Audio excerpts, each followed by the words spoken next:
In this video, we're going to be discussing how to add an electronic consent for release of information, or ROI, to HMIS.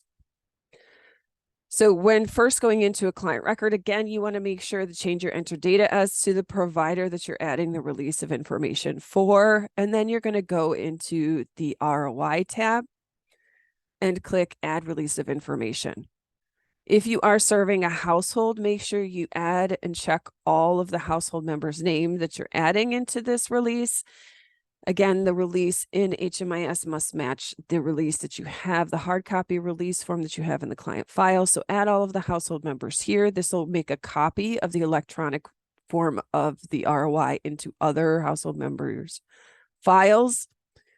Again, to double check, the provider that's that auto-populates here is the provider you need to be adding. Again, releases of information are associated with each individual project level provider.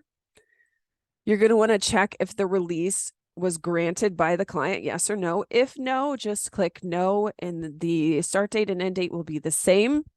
And then you're just going to put yourself as the witness and save the release.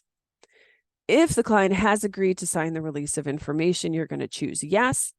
The start date will auto-populate with the date that, with today's date of when you're in the system. This can be changed and backdated to the date that the client did sign the actual release of information, or the date the client agreed to start the release of information. The end date then has to be added, and it cannot be more than a year from when the client initially signed the release. So if it was 1/28/24 that the release was active, it has to be 1/28/25 when the release ends. So you're going to have to choose that. You can use the calendar, the helpful calendar icons. If it was, you can click on the calendar. The double arrows moves the year. The single arrows moves the month. And you can go to January 28th of 2025 and choose that date. The documentation that you're going to add here is either a signed statement from the client, or if you have used a verbal consent form, you'll choose that as your option. And then you're going to put who the witness was who was there when the release was authorized. So if it was you, you'll put your name. If it wasn't you, you'll add the staff person who witnessed the release being signed and or the verbal consent form, and you're going to save the release of information. Now you have an active ROI in the system for that project. You do have the ability to attach the hard copy form. This is not a requirement for HMIS policies.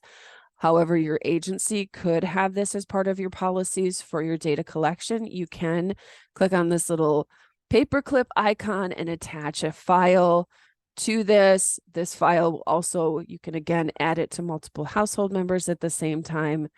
You can upload it, put a description, and then push the upload button. So that's how to add an ROI to the system.